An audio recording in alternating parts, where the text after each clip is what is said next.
आजको भिडियोमा यहाँहरू सम्पूर्णलाई नमस्कार अनि स्वागत छ। आज विशेष गरेर मैले यो साउदी अरबमा रोजगारीको अवसर सम्बन्धी भिडियो ल्याएर आएको छु हैन।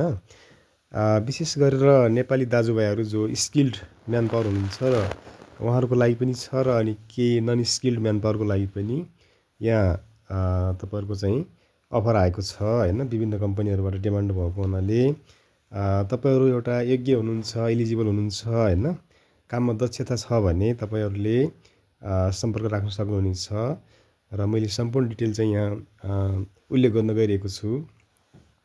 विशेष गरेर यहाँ तीनटा कम्पनीको डिमान्ड भइरहेको छ। तीनटा कम्पनीमा के छ भने पहिलो कम्पनी भनेको आक्रेन अल खलेई ट्रान्सपोर्टेसन एसटी भनेको छ हैन। यो पहिलो कम्पनीमा यो कम्पनीले पनि के गरेको छ भने तपाईहरुको हेभी ड्राइभरमा गरेको छ र यसमा आवश्यक संख्या भनेको 7 जना पुरुष भनिएको छ, महिला चाहिँ मागेको छैन।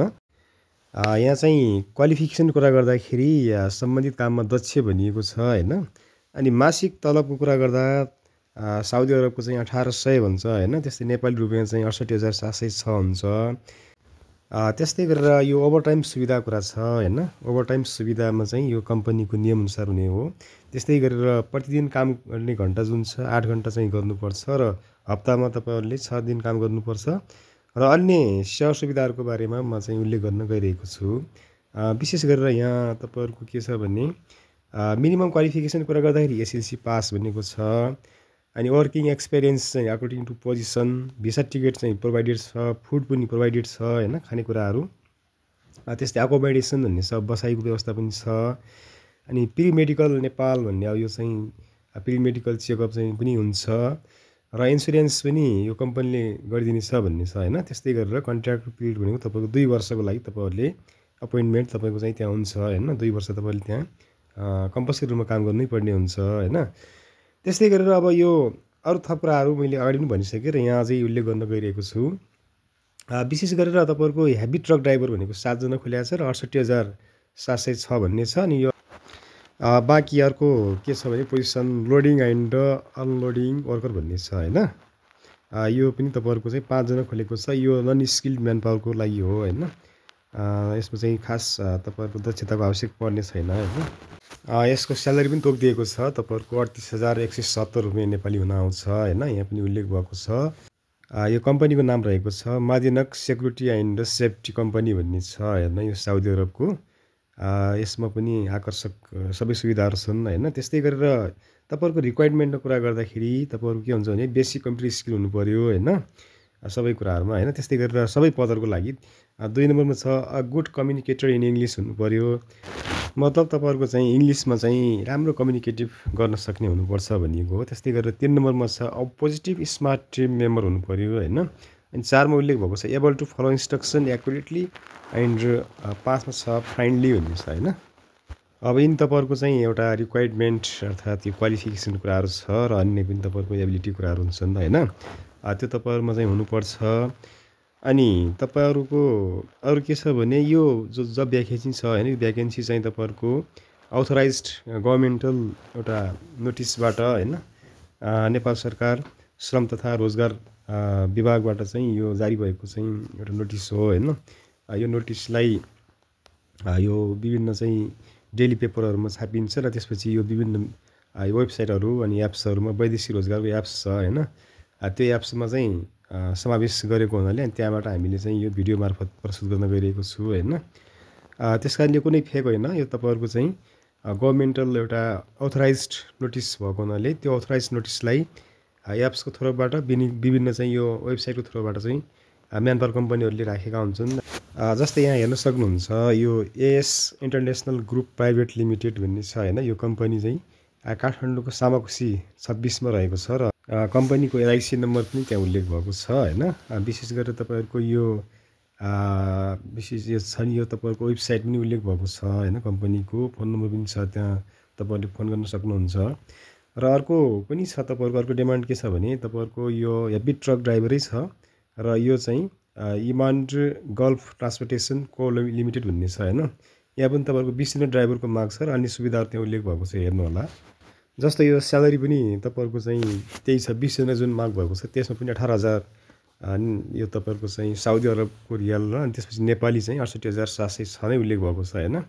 त्यही स्यालेरी र अन्य सेवा सुविधाहरू पनि त्यहाँ रहेको छ र तपाईँहरूले यो कन्ट्याक्ट गर्ने डेट भनेको 2082 साल पुस 17 गते अर्थात् 1 जनवरी 2026मा हुनेछ र त्यो डेटमा तपाईँहरूले त्यहाँ सहभागी हुनुपर्नेछ होइन। अन्य विभिन्न कुराहरू उल्लेख भएको छ, तपाईँहरूले हेर्नुहोला। यिनी कामदारहरूको पदहरूमा चाहिँ तपाईँहरू इलिजिबल हुनुहुन्छ भने तपाईँहरूले त्यहाँ समयमै चाहिँ सम्बन्धित त्यो म्यान पावर कम्पनीमा सम्पर्क राख्न सक्नुहुनेछ।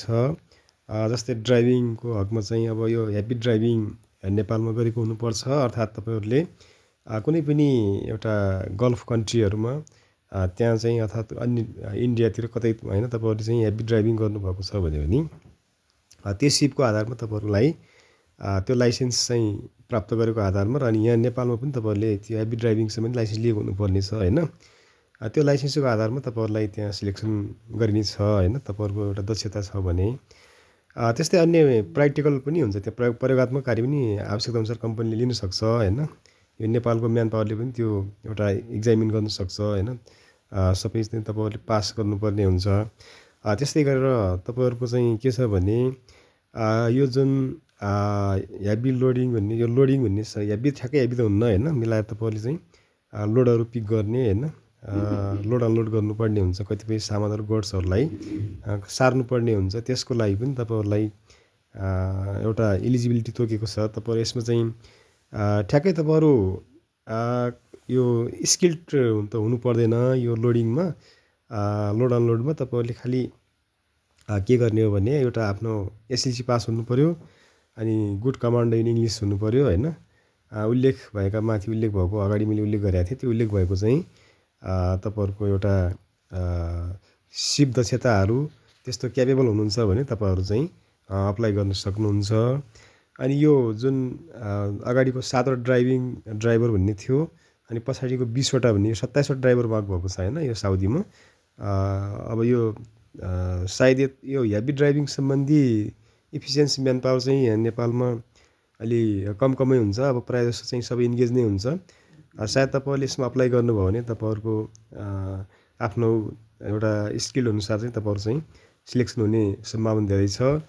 त्यसै तपाईँहरूले नेपालमा चाहिँ अब सबै यो डकुमेन्टहरू, यो पासपोर्ट होइन, त्यसपछि गएर तपाईँहरूको यो के भन्छ यो मेडिकल चेक भन्छ नि, यो मेडिकल चेक पनि तपाईँहरूले टाइममै अब कम्पनीले चाहिँ गराउँछ होइन। त्यो कम्पनीमा गएर एउटा निश्चित तोकेको ठाउँमा स्थानमा गएर चाहिँ मेडिकल गर्नु होला होइन। अनि त्यस्तै अन्य डकुमेन्टहरू के छ, यो एसएलसी पासको डकुमेन्टहरू, पासपोर्टहरू, यो जे छ सबै कुराहरू तपाईँहरूले ओरिजिनलै बोकेर त्यहाँ जानुपर्छ होइन। यो पासपोर्ट पनि लिएर जानु होला। अनि सबै कुराहरू लिएर तपाईँहरू त्यहाँ जानुपर्छ र अनि कम्पनीमा जुन डेट तोकिएको छ त्यो डेटमा 17 गते भनेको छ होइन, पुसको 17 गते तपाईँहरूले त्यहाँ पुगेर त्यो तोकेको स्थानमा पुगेर तपाईँहरूले इन्टरभ्यू लिनु होला। अनि त्यसपछि तपाईँहरूको चाहिँ त्यो इन्टरभ्यूको आधारमा कम्पनीले पुनः अफर गर्नेछ र त्यो अफरको आधारमा तपाईँहरू फेरि भिसा प्रोसेसिङमा तपाईँहरू जानुहुनेछ र भिसा प्रोसेसिङमा तपाईँहरू चाहिँ यदि त्यहाँ सक्सेस भयो भने तपाईँहरूको विशेष गरेर थोरै लागतमा, खास त्यस्तो पैसा लाग्ने त भनेको छैन होइन, एकदम अलिकति सर्भिस चार्ज लिन्छ होला कम्पनीले होइन। त्यसको आधारमा तपाईँहरूले मेकअप गर्नु होला भन्दै म बिदा हुन्छु। हस्त नमस्कार।